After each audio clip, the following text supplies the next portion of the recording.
A continuación se colocarán ofrendas florales al pie del monolito que evoca a los caídos en las jornadas de junio de 1956. Lo harán el señor diputado mandado cumplido, secretario general del Instituto Juan Domingo Perón, Lorenzo Pepe. Lo acompaña el coordinador Ricardo Bengotini y familiares presentes. Por el Ejército Argentino, el señor director general de Educación, general de brigada Fabián Emilio Alfredo Brown, y el señor director de la Escuela de Ingenieros, teniente general Juan José Valle, coronel Roberto Ariel Agüero.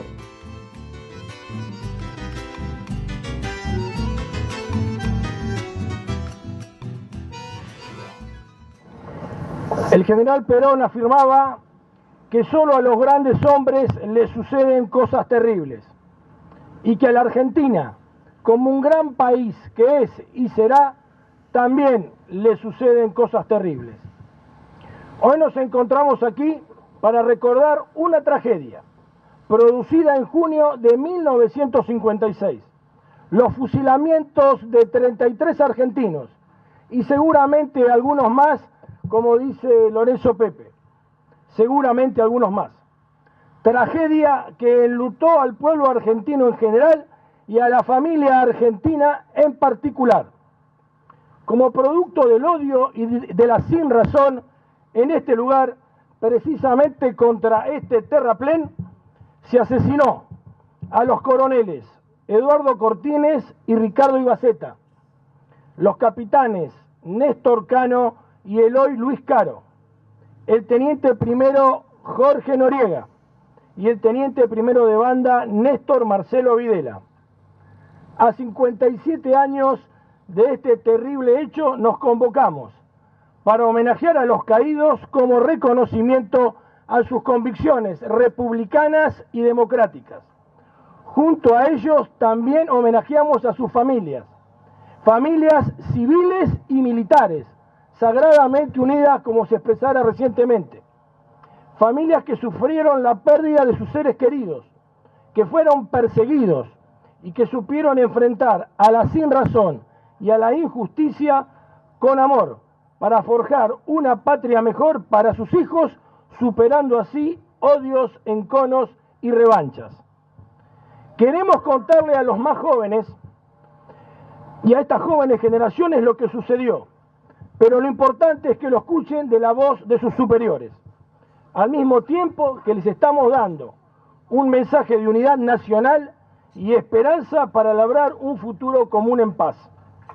Quizá para los jóvenes sea difícil de dimensionar y hasta también puede ser increíble de creer que en el año 1955 se produjo un golpe cívico-militar para derrocar a un gobierno constitucional, el gobierno del general Juan Domingo Perón, el único argentino elegido 3 veces presidente por el pueblo. Los golpistas, en su crueldad sin medida, produjeron el hecho más lacerante y triste de nuestra historia, el bombardeo de la Plaza de Mayo. Es difícil de creer que estos profetas del odio, repito, civiles y militares, derogaron una de las cartas magnas más avanzadas en el mundo en el campo de los derechos sociales y políticos, de los derechos de la niñez y de la ancianidad, como era la Constitución del 49. Abolieron un partido político, prohibieron la acción sindical, proscribieron, encarcelaron y exiliaron dirigentes políticos,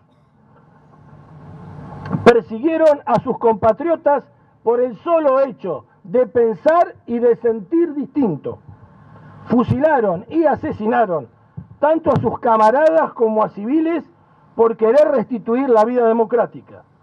Lanzaron una purga de corte stalinista que arrojó fuera del ejército a más de 500 oficiales y más de 1.500 suboficiales. La purga más grande que se registra en la historia de la fuerza. Y hasta robaron y profanaron el cadáver de Eva Perón. Sí, es difícil de creer, pero todo este salvajismo sucedió y es nuestro deber reunirnos para reflexionar sobre ello.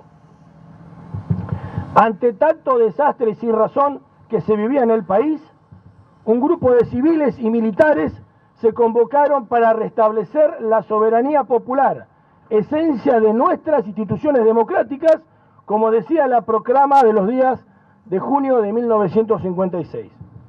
Guiados por la figura del general Juan José Valle, conformaron el Movimiento de Recuperación Nacional, buscando restituirle al pueblo el destino que los ciudadanos habían elegido libremente en elecciones en 2 oportunidades. Destino que les había sido arrebatado por aquellos que querían volver a la Argentina de principios del siglo XX, donde al Estado Nacional le preocupaba más el engorde de sus vacas que la erradicación de la tuberculosis o el paludismo. Un Estado que contaba con un Ministerio de Ganadería, pero no contaba con un Ministerio de Salud para su pueblo. El Movimiento de Recuperación Nacional fue cruel y cínicamente reprimido por el gobierno de facto de Aramburu y Rojas, que a través del derramamiento de sangre pretendió aleccionar al pueblo, que quería volver a ser artífice de su propio destino. En esa represalia, los gobernantes usaron contra el pueblo las mismas armas que el pueblo les había confiado para su protección y defensa. Así fue como fusilaron y asesinaron a 18 militares, 11 oficiales, 7 suboficiales y 15 civiles, en La Plata, Lanús, la penitenciaría de la calle Las Heras, la Escuela de Mecánica del Ejército, Campo de Mayo y José León Suárez. Y el cargo de asesinato es de sentido literal. Los oficiales y suboficiales de Campo de Mayo fueron juzgados por un consejo de guerra presidido por el comandante de la guarnición. El tribunal, en su fallo, consideró que al no haber derramamiento de sangre, de acuerdo a las leyes militares, no les correspondía la pena de muerte y los condenó a prisión. Pero de inmediato, en forma ilegal e ilegítima, el Poder Ejecutivo, transformándose en Caín, ordenó su ejecución, su asesinato. Si no entendían el clamor del pueblo, ¿cómo el presidente de facto podría recibir a las esposas de sus camaradas detenidos, próximos a la muerte, que recurrían a pedir clemencia por sus seres?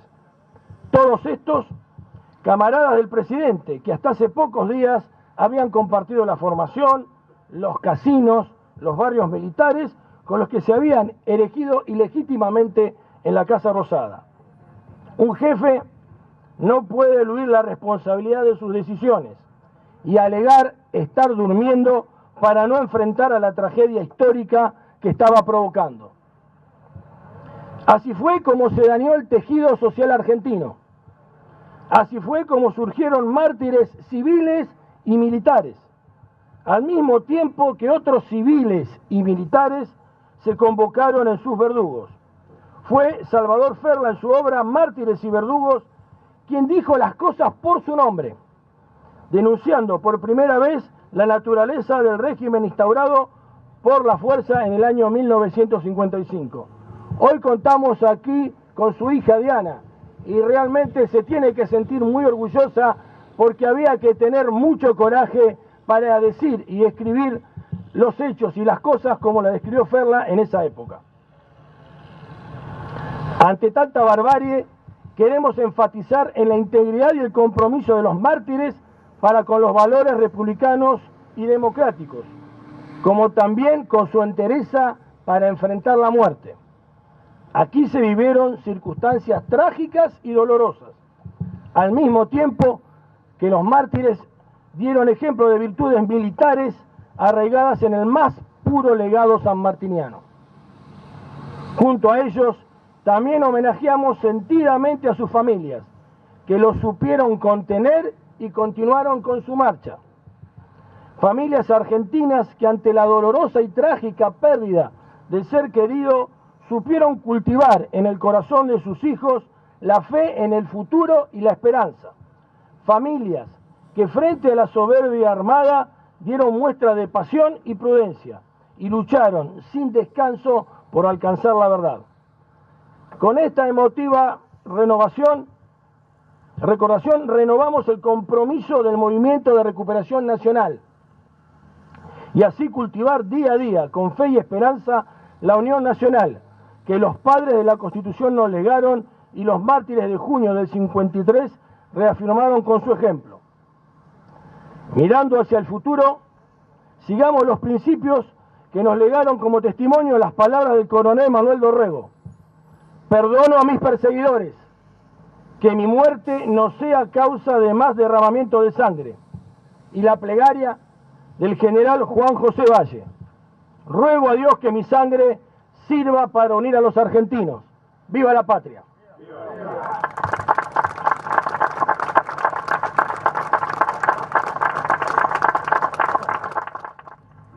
Señor director de banda, ejecute el silencio militar en homenaje a los caídos en las jornadas de junio de 1956.